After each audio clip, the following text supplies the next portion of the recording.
সুলতান নুরউদ্দিন জঙ্গি রহমাতুল্লাহি আলাইহি যখন ইসলামী রাষ্ট্রের খলিফা 557 হিজরিতে তিনি তখন বাগদাদের মসনদে আছেন। সুলতান নুরউদ্দিন জঙ্গি রহমাতুল্লাহি আলাইহি বাগদাদের মসনদে বসে তিনি ইসলামী রাষ্ট্র চালাচ্ছেন। হঠাৎ করে তিনি একদিন স্বপ্নে দেখেন, সুলতান নুরউদ্দিন জঙ্গি স্বপ্নে দেখেন ঘুমিয়ে পড়েছেন। স্বপ্নে দেখেন তার স্বপ্নে রাসূল পাক সাল্লাল্লাহু আলাইহি ওয়াসাল্লাম হাজির। নবীজি ডাক দিয়ে বলছেন, সুলতান নুরউদ্দিন জঙ্গি, 3টা লোক আমাকে ডিস্টার্ব করতেছে, ঠিক মতো থাকতে দিচ্ছে না। 3টা লোক আমাকে ডিস্টার্ব করছে। এই কথা বলবার পরে সুলতান নুরউদ্দিন জঙ্গি রহমাতুল্লাহি আলাইহির ঘুম ভেঙে গেল। চিৎকার করে ঘুম থেকে উঠে গেলেন, গোসল করলেন, ওযু করলেন, তাহাজ্জুদের সালাত পড়ে 2 রাকাত আরো সালাত আদায় করলেন। আর সিজদার মধ্যে পড়ে বললেন, আল্লাহ, আমি বিশ্ব নবীকে আজকে স্বপ্নে দেখেছি। নবীজির চেহারাকে চিন্তিত দেখেছি। আমাকে বললেন 3টা লোক রাসূল পাককে ডিস্টার্ব করে। আয় আল্লাহ তাআলা, জানি না কি হচ্ছে, আমি তো কিছুই বুঝতে পারতেছি না। আয় আল্লাহ, দুনিয়ার জমিনে এমন কোন ঘটনা ঘটাইও না যার দ্বারা আমরা বিপদে পড়ে যাই। তাহাজ্জুদের সালাত পড়ে আবার ঘুমিয়ে গেলেন। সহিহ riwayate পরের দিন আবার দেখেন, যখন তিনি আবার ঘুমিয়ে গেলেন গভীর রজনীতে, আবার দেখেন সুলতান নুরউদ্দিন স্বপ্নে দেখেন আবার বিশ্ব নবীকে তিনি স্বপ্নে দেখতেছেন। নবীজি আবার ডাক দিয়ে বলছেন, সুলতান নুরউদ্দিন জঙ্গি, গতকালকে তোমাকে বললাম 3টা লোক আমাকে ডিস্টার্ব করে, আজও আবার তোমাকে বলছি 3টা লোক আমাকে ডিস্টার্ব করে, কি করা যায়? আমার বন্ধুগণ, এক পর্যায়ে তিনি আবার ঘুম থেকে উঠে গেলেন। আর স্বপ্নে দেখেন নবীজি এভাবে বলতেছেন, এই যে 3টা লোক আমাকে ডিস্টার্ব করে। সুলতান নুরউদ্দিন তাকায়া দেখেন 3টা লোকের চেহারা সাদা, চোখগুলা হচ্ছে পিত বর্ণের, মার্বেল কালার পিত বর্ণের, চেহারা দবদবে সাদা। গতকালকে বিশ্ব নবী যেই 3টা লোকের কথা বলেছেন, আজও তিনি সেই 3টা লোককে আবার দেখালেন। ঘুম থেকে উঠে গেলেন, গোসল করলেন, ওযু করলেন, 2 রাকাত সালাত পড়লেন। আর আল্লাহর কাছে কান্না করে বললেন, আল্লাহ তাআলা, জানি না কি অপরাধ করেছি, ইসলামী রাষ্ট্র কোন বিপদের সম্মুখীন হচ্ছে জানি না। আল্লাহ তাআলা, তুমি সকল বিপদ থেকে আমাদেরকে বাঁচাইয়া দাও। সারাদিন কিছু খাইলেন না, টেনশনে পড়ে গেলেন, কি হলো, কি দেখলাম। 3য় দিন যখন আবার তিনি ঘুমিয়ে গেলেন, 3য় রাত্রে তিনি আবার স্বপ্নে দেখেন নবীজি এসে বলছেন, সুলতান নুরউদ্দিন জঙ্গি, 2 দিন তোমাকে বললাম, কোনো কর্ণপাত করলে না। তোমার দিলের ভিতরে কি আমি নবীজির ভালোবাসা নাই? তোমার দিলের ভিতরে কি আমি নবীজির দয়া নাই? এই যে 3টা লোক আমাকে ডিস্টার্ব করে, এই 3টা লোক থেকে আমাকে বাঁচাও। নুরউদ্দিন জঙ্গি দেখেন এই 3টা লোক তো ঠিক আছে, গতকালকে যে লোকগুলাকে দেখালেন, এর আগের দিন যে লোকগুলাকে দেখালেন, এই একই লোক, পিত বর্ণের চোখ, সাদা চেহারার মানুষ। ঘুম থেকে উঠে গেলেন, সহ্য করতে পারলেন না, কার কাছে বলবেন? তাহাজ্জুদের সালাত পড়ে সিজদায় গিয়ে আল্লাহকে ডাক দিয়া বলছেন, আল্লাহ,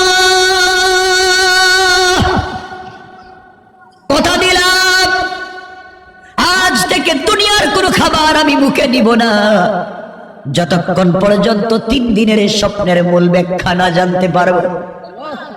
নবীজি বলেছেন, আমি কি আশিক রাসূল না? আল্লাহ, আমি তো এমন আশিক রাসূল, আমার কলিজা বিশ্ব নবীর জন্য দিতে পারি। আমার জীবন আমি বিশ্ব নবীর জন্য দিতে পারি। কি হচ্ছে আমি জানি না। ঘুম থেকে উঠে তার প্রধানমন্ত্রী জালালউদ্দিন মৌসুলীর সঙ্গে পরামর্শ করলেন। জালালউদ্দিন মৌসুলীকে বললেন, সুলতান নুরউদ্দিন জাহাঙ্গীরকে বললেন, প্রধানমন্ত্রী শোনো, 3 দিন একই স্বপ্ন দেখেছি। নবীজির চেহারা বড় বিবর্ণ দেখেছি, টেনশন চিন্তাযুক্ত দেখেছি। 3টা লোককে 3 দিন আমাকে দেখালেন, পিতবর্ণের চোখ, সাদা চেহারা।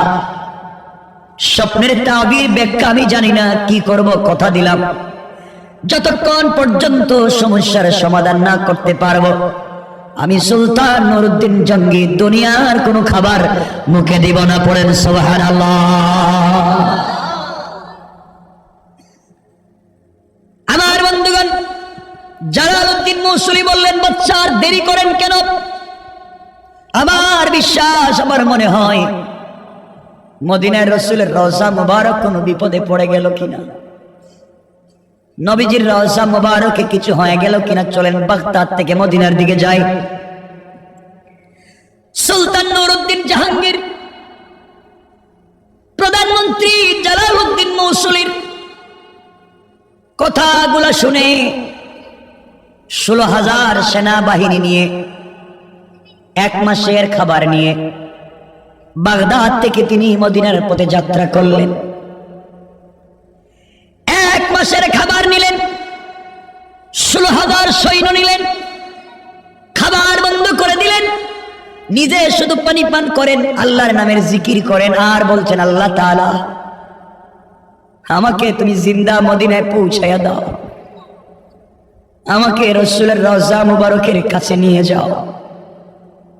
আমি জানতে চাই রাসূলের রওজা কোনো বিপদে পড়ে গেল কিনা। কেন আমি আরো আগে খবর নিলাম না? কেন আমি আগে দেখলাম না কি হয়েছে? আমার বন্ধুগণ, 11 দিন রাস্তায় সফর করে 12তম দিনে তিনি মদিনায় পৌঁছে গেলেন। সুলতান নুরউদ্দিন জাহাঙ্গীর মদিনায় পৌঁছে গিয়া তিনি বলে দিলেন, সাবধান, কোন লোককে মদিনা থেকে বের হতে দিবা না। মদিনা থেকে বের হওয়ার কোনো পারমিশন নাই, যে যাবে ক্রস ফায়ার। বাহির থেকে ভিতরে ঢোকা যাবে, কিন্তু ভিতর থেকে বাহিরে যাওয়া যাবে না। এই কথা বলে নুরউদ্দিন জাহাঙ্গীর, নুরউদ্দিন জঙ্গি তিনি নেমে গেলেন উটের পিঠ থেকে, ঘোড়ার পিঠ থেকে। পায়ের জুতা খুলে ফেললেন, পাগলের মতো দৌড়াইয়া রাসূলের রওজার দিকে যায়। সবাই ডাক দিয়া বলতেছেন, বাদশা জাহাপনা, এই শক্ত পাথরের এলাকা, বালি গরম, আপনি জুতা খুলছেন কেন? নুরউদ্দিন জঙ্গি ডাক দিয়া বলছেন, জানো না, আমার নবীজি আমাকে বলেছেন, জাহাঙ্গীর রে জঙ্গি, সুলতান নুরউদ্দিন জঙ্গি, তুমি কি আশিক রাসূল না? আমি আশিক রাসূল প্রমাণ করব, যেই মদিনায় আমার নবীজি জুতা মুবারক নিয়ে হেঁটেছেন, এই মাটিতে আমি জুতা নিয়ে হাঁটবো না, বেয়াদবি করব না। নবীজির পা যেখানে পড়েছে ওখানে যেন আমার জুতা না লাগে, এই জন্য আমি খালি পায়ে হাঁটা শুরু করলাম। হাঁটতে হাঁটতে রওজার পাশে চলে গেলেন। মসজিদে নববীতে 2 রাকাত সালাত আদায় করলেন। রাসূলের রওজা জিয়ারত করে কান্না করে ডাক দিয়া বললেন, পয়গম্বর আরবি, আমি আপনার গোলাম হাজির। 11 দিন সফর করে না খেয়ে আপনার রওজা এসেছি, আমাকে ক্ষমা করে দিবেন, কিছুই জানি না কি হয়েছে। ইয়া রাসূলুল্লাহ, আমি এখনো বুঝতে পারি না কি হচ্ছে, আমাকে ক্ষমা করে দেন। কথা দিলাম, আপনার পাগলা উম্মত নুরউদ্দিন জঙ্গি দুনিয়ার জমিনে থাকতে এই মদিনার রাষ্ট্রের ভিতরে কেউ অন্যায় করে বেঁচে থাকতে পারবে না। আমরা বলতে পারি বাংলাদেশের মাটিতে আশিক রাসূল বেঁচে থাকতে রাসূলের বিরুদ্ধে কথা বলা যাবে না। আমার বন্ধুগণ, এক পর্যায়ে নুরউদ্দিন জঙ্গি রহমতুল্লাহ আলাই ঘোষণা করে দিলেন সব রাস্তাঘাট বন্ধ। কি হয়েছে গভর্নরকে জিজ্ঞাসা করলেন, কেউ উত্তর দিতে পারে না। প্রধানমন্ত্রীর সঙ্গে পরামর্শ করলেন, কেমনে জানবো কি হচ্ছে, আর এই তিনটা লোক বাকে আমি কেমনে চিনবো হাজার হাজার মানুষে। পরামর্শ হলো, নুরউদ্দিন জঙ্গি বললেন, মদিনার মানুষেরা, দীর্ঘদিন পরে মদিনা এসেছি, আমি তোমাদেরকে মেহমানদারি করাতে চাই, তোমাদেরকে দাওয়াত খাওয়াতে চাই। খবরদার আমার দাওয়াত কেউ মিস করতে পারবা না।